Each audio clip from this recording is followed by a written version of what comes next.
Sejam todos bem-vindos a mais um vídeo desse canal César Ramos. Hoje nós vamos ver o poder moderador é a paciência do povo. Peço a todos que assistam esse vídeo até o final, depois ao final se associem no canal ou curtam, porque isso é muito importante que as pessoas tomem conhecimento disso, principalmente os militares.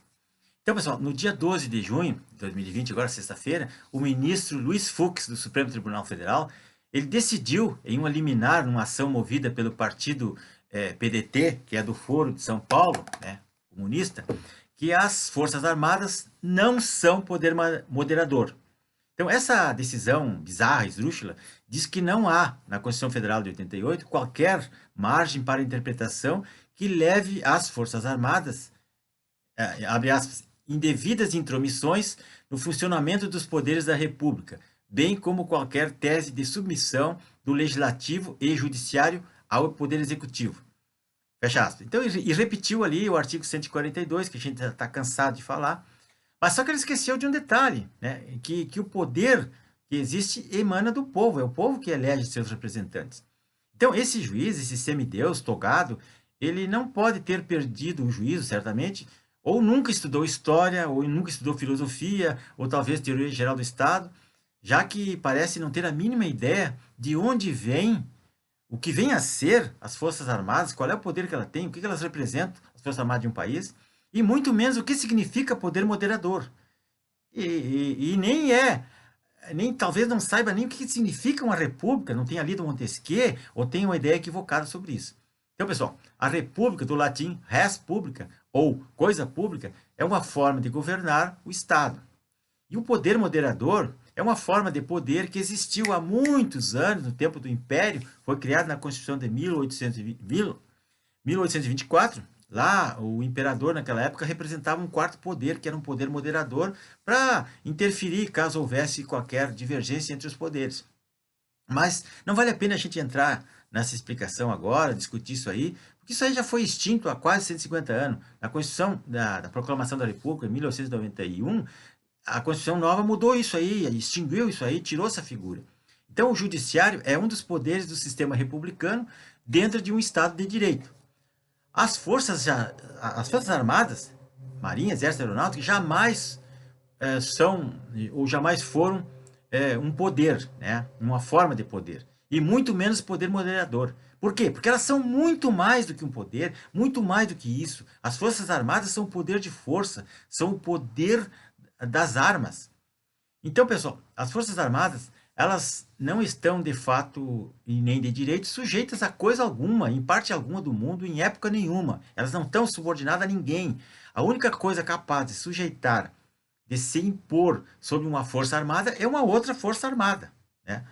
Contra uma força armada só outra. Então, é uma fantasia, uma bizarrice, uma estupidez achar que uma força armada deve agir dentro ou fora da Constituição ou da lei, ou se submeter a grupos políticos, ou globalistas, ou comunistas, seja lá o que for.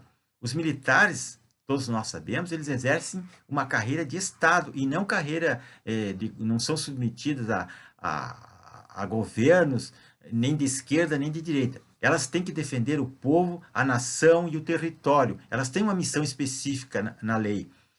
Nos três poderes da Constituição, que existe aí, poder legislativo, judiciário e executivo, tanto um quanto o outro, na própria República, só existem, e esses poderes só existem porque as Forças Armadas lhe dão garantia. Em qualquer lugar, em qualquer época, elas garantiram e garantem a existência dos poderes.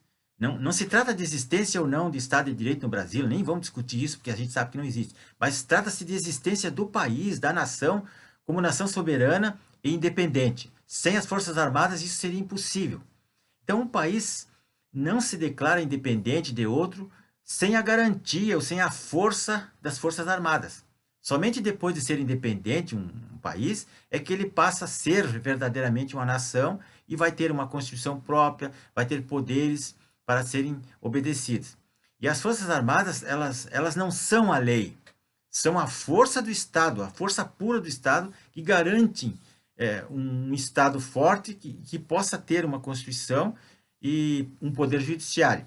Então, uma lei é um governo democrático, monárquico, imperial, parlamentarista, não interessa, seja a lei que for. ali quem está garantindo a existência daquele ente é as Forças Armadas. Então, as Forças Armadas, elas não nascem da lei. Ao contrário, as leis, historicamente, nascem das Forças Armadas, que ficam aquarteladas lá, ficam lá em stand-by, paradas, e dizendo, bem, agora vamos ter um governo da lei e não da força, que seria o governo das armas. Jamais existiu e jamais existirá obediência derivada das Forças Armadas.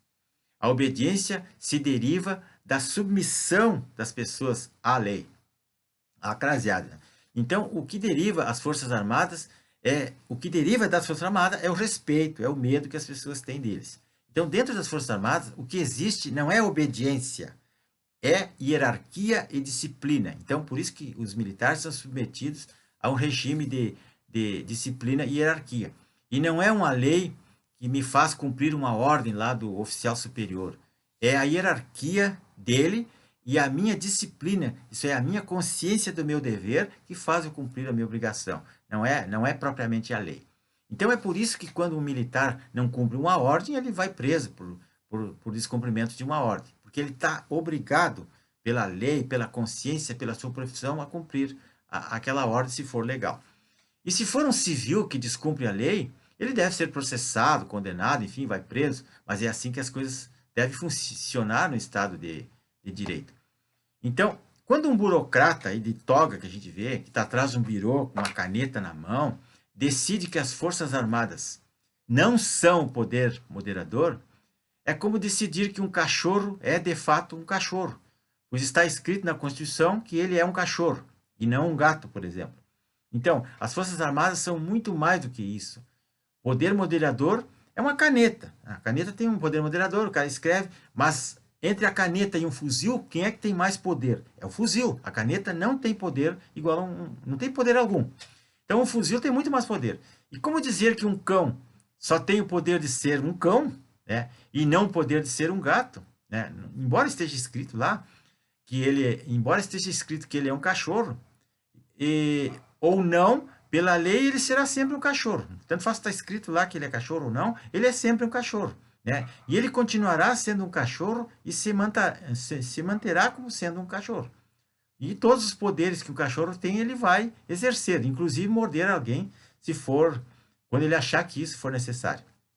Então é preciso que todos os militares, de qualquer patente, né, de qualquer força terrestre, aérea ou marinha, ou as polícias militares, de qualquer graduação, entendam isso, que nós somos subordinados ao comando dos militares e não aos juízes concursados ou nomeados, não somos subordinados a políticos. A nossa subordinação é hierárquica e disciplinar. Então, os militares, eles têm missões específicas, constitucionais, de defender a pátria contra as invasões internas ou externas, de garantir a lei e a ordem, de proteger o povo e o território, e não defender partido político, golpista, globalista, ou partido comunista chinês, etc. Os militares, inclusive, têm uma justiça própria, um foro especial, uma justiça própria, que é a justiça militar. Nem na justiça civil, na justiça comum, os militares podem ser julgados. Então, pessoal, essa discussão aí do aparelhamento dos comunistas, você sabe que toda essa discussão do artigo 142 partiu daquele senhor José Genuíno, que era um guerrilheiro comunista, terrorista, assassino lá da guerrilha do Araguaia, que matou pessoas lá, que torturou. E depois ele se entregou, porque ele era covarde. Quando o exército chegou lá, ele se rendeu, entregou todos os companheiros. Depois ele foi anistiado, depois ele virou deputado, depois ele se envolveu no mensalão, foi condenado e anistiado novamente pelo PT. Então, esse cidadão e mais uns 50 esquerdistas ajudaram a fazer a Constituição de 1988. E o artigo 142, eles tentaram até deixar fora, e aí fizeram aquela salada de fruta, aquela confusão, que não define bem a função. Mas só que nem precisava botar a função ali do Exército, porque a gente sabe que o Exército, que as Forças Armadas, têm uma função muito maior do que o poder moderador, que são a Força Armada, e são comandadas pelo Presidente da República. Então, pessoal, gostaria que vocês entendessem melhor isso, entrando no meu site justiçaepolitica.com. Lá tem livros para baixar, e tem, inclusive, esse livro aqui, que é muito importante, está de graça, lá é só baixar, né? O Marxismo Cultural. Compartilhe esse vídeo, se inscreva no meu canal, que é muito importante. Agradeço a todos pela